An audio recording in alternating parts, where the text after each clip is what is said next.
Warning. This podcast features the truth about owning and operating mobile home parks. The following program is not designed to be sexy. It will not hype you up on MHPs.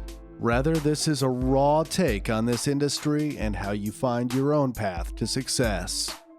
Welcome to MHP IRL, Mobile Home Parks in Real Life, with your host, Ryan Norris.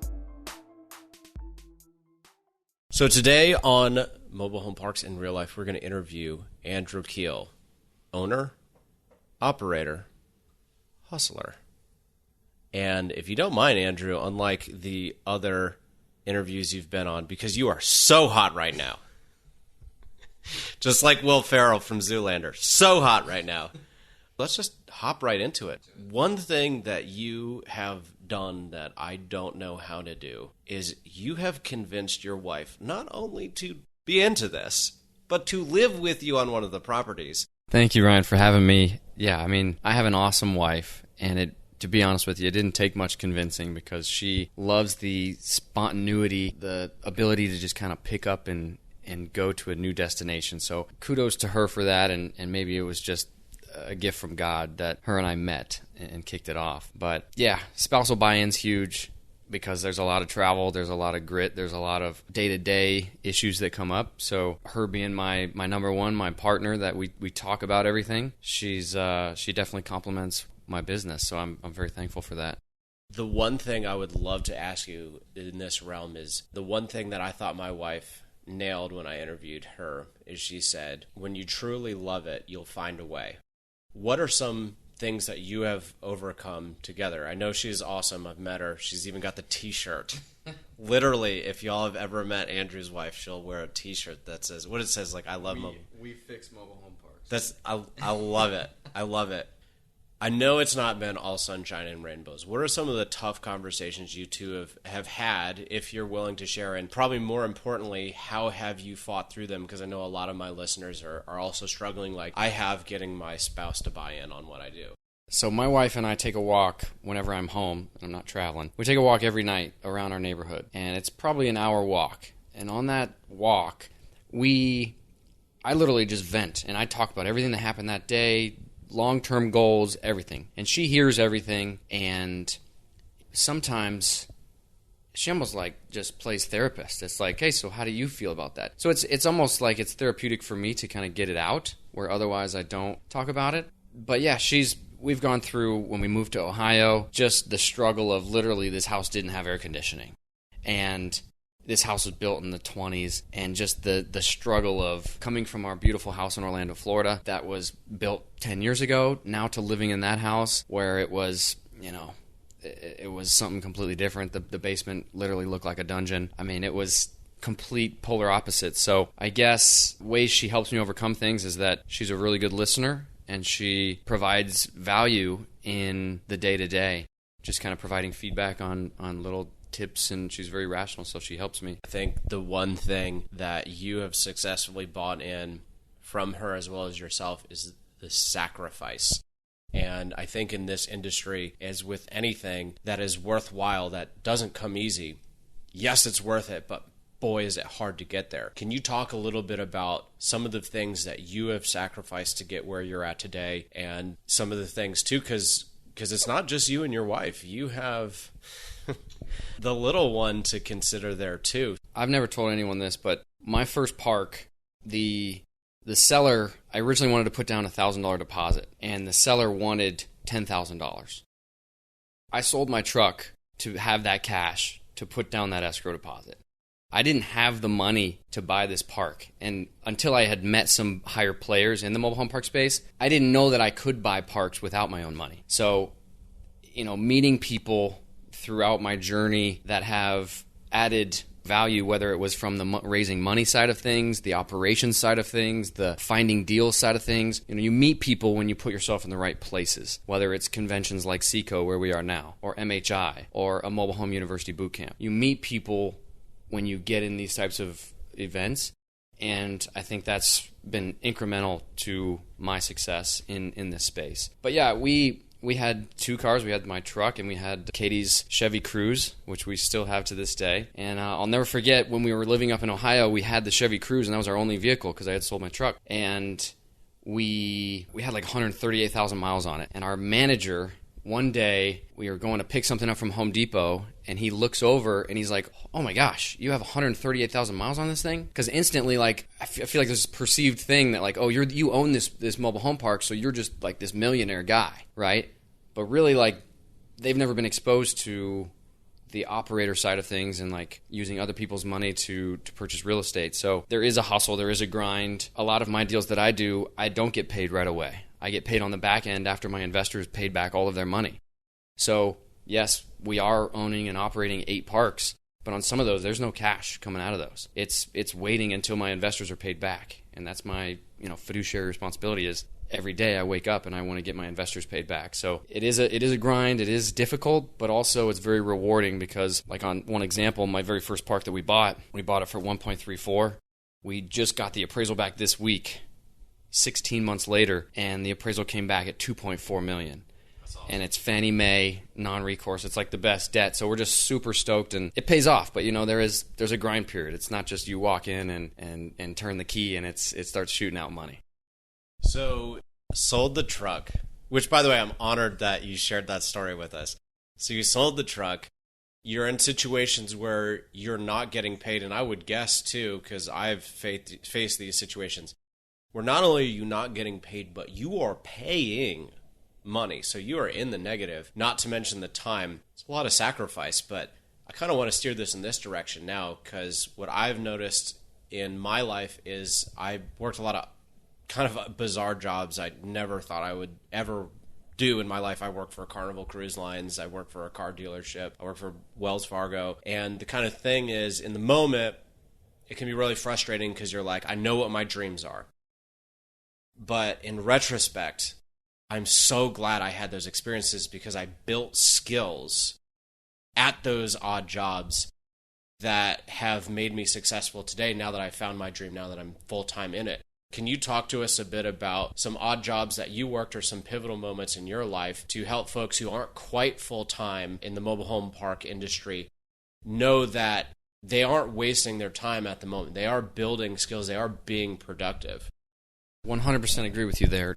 Everything that I've done from selling websites to realtors to flipping houses has helped me tremendously. But there's one thing that I did before I was a full-time mobile home park owner and operator, was that I was a Lonnie dealer. I read the book Deals on Wheels by Lonnie Scruggs, and if you're interested in investing in mobile home parks, I feel like the best thing that you could do to educate yourself and prepare yourself for what you're getting into is you go get that book and you learn how to do deals on wheels. You learn how to build mailbox money. You go buy a mobile home in a park, do some minor rehabs if it's needed, and try to sell it on contract. Because you're going to learn how to sell the homes. You're going to learn quickly if you have the ability to market, sell, talk to the less affluent operators. You're going to talk to the managers to make sure your potential buyer is going to get approval from the park.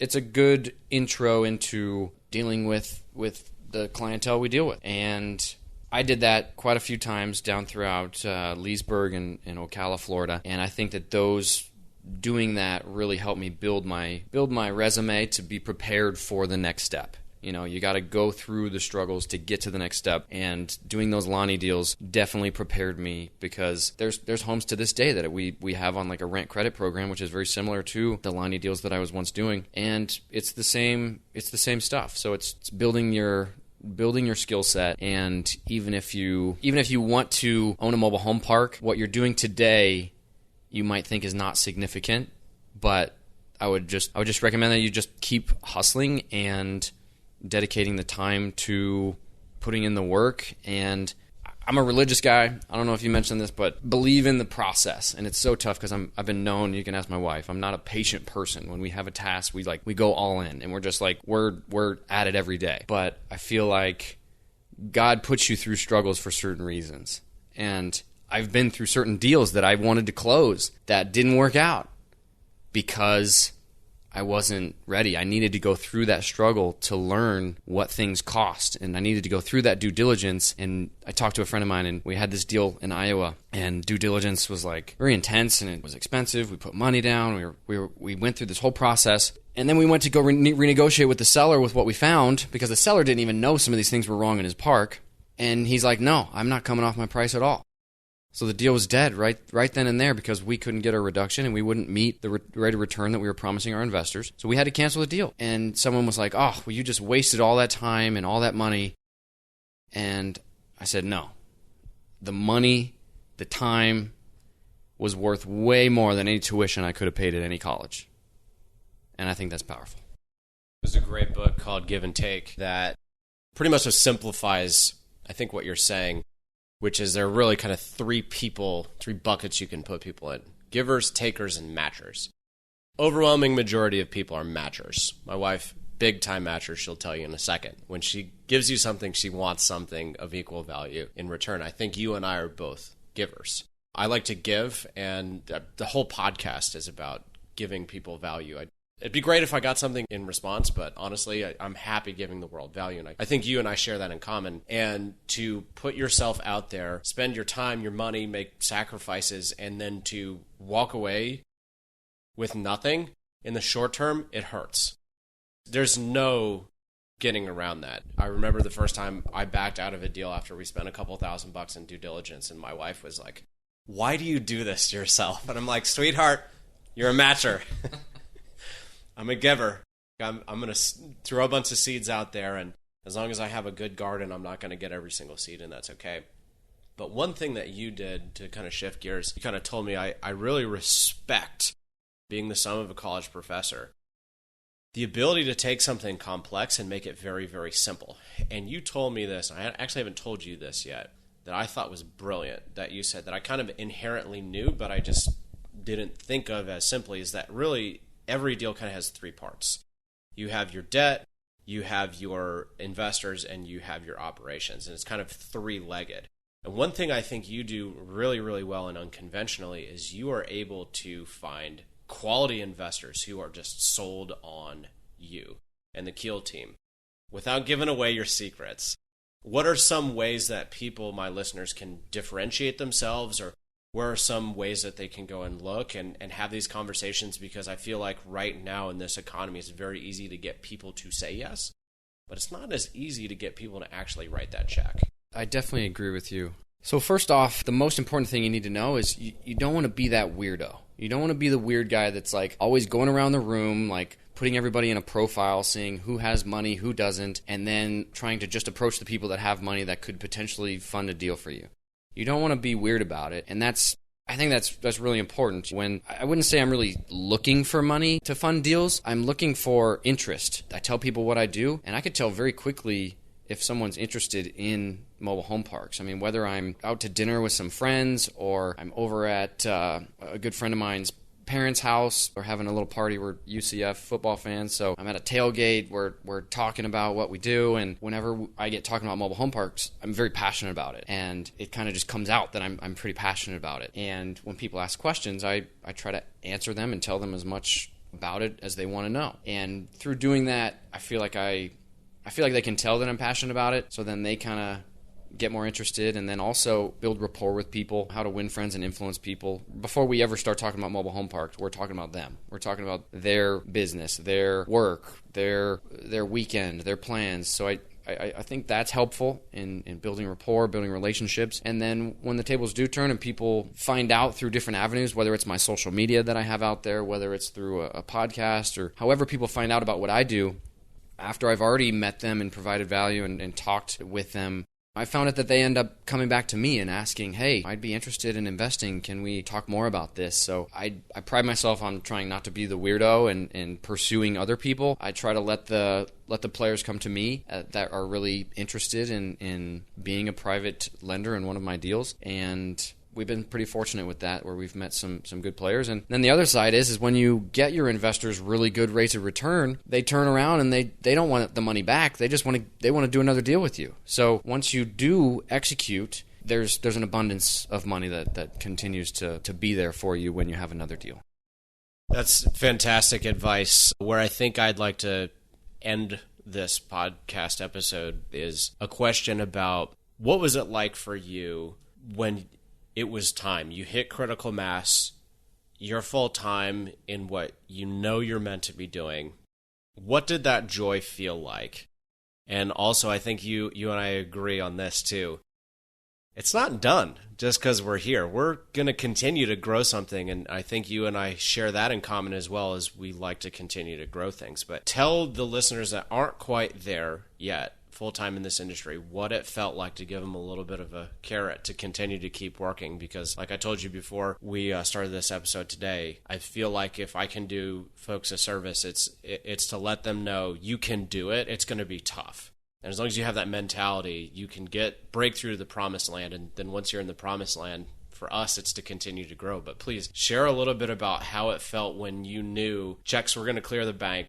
This is it. You're full-time in your dream. Yeah, it's a great feeling when you're in it full-time. And I guess it's kind of like when you listen to like a professional athlete speak about his journey, his or her journey, to the point where they have made it and they're on the MVP pedestal and they're giving their speech. It feels really empowering, that the hard work paid off.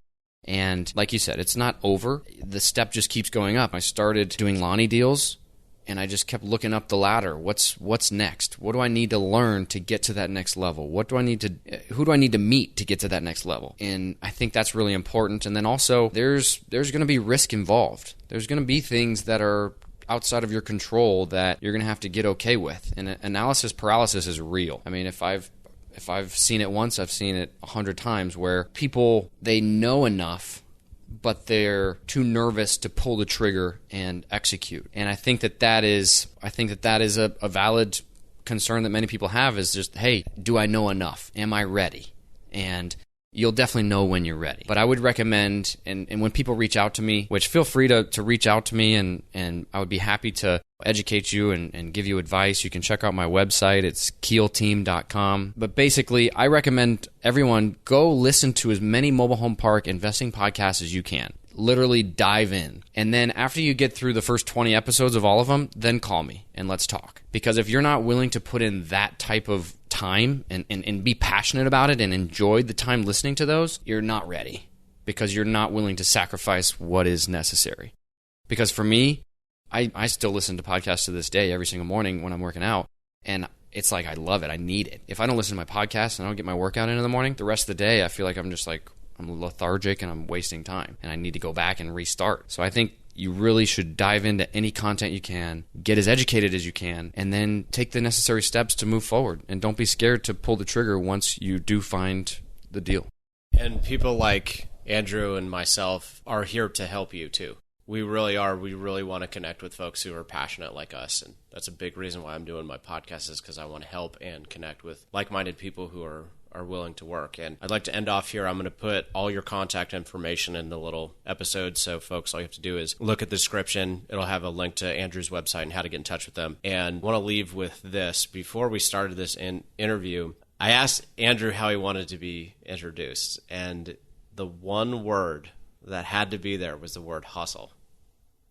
And if we were to summarize all of this in one word, it is that word exactly. It is parsimonious as it can be. If you want this, it's paradise, but you're going to work. You're going to work hard, and it's going to come down to the skills that you've built and the sacrifices that you've made and the people you've reached out to and the work you put into it. And I can't tell you enough how awesome it is to be there and how I'm excited about growing what I have.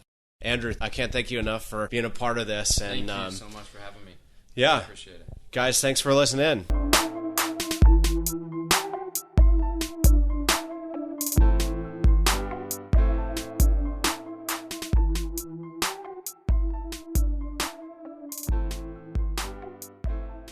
Would having my due diligence list help you? If so, I will let you have it for free. That's right. My list that took me 3 years to develop and includes plenty of fixes for mistakes that I made that now you can avoid. All absolutely free. All I ask for in exchange is leave me a 5-star review and a comment. Screenshot your comment after it goes live and email it to me at my website, archimedesgrp.com. Afterwards, let's connect. This episode was inspired by a listener just like you. Even if you don't have any ideas for future episodes, let's still connect, as I'm sure there are ways you and I can help each other out. I'm looking forward to chatting soon.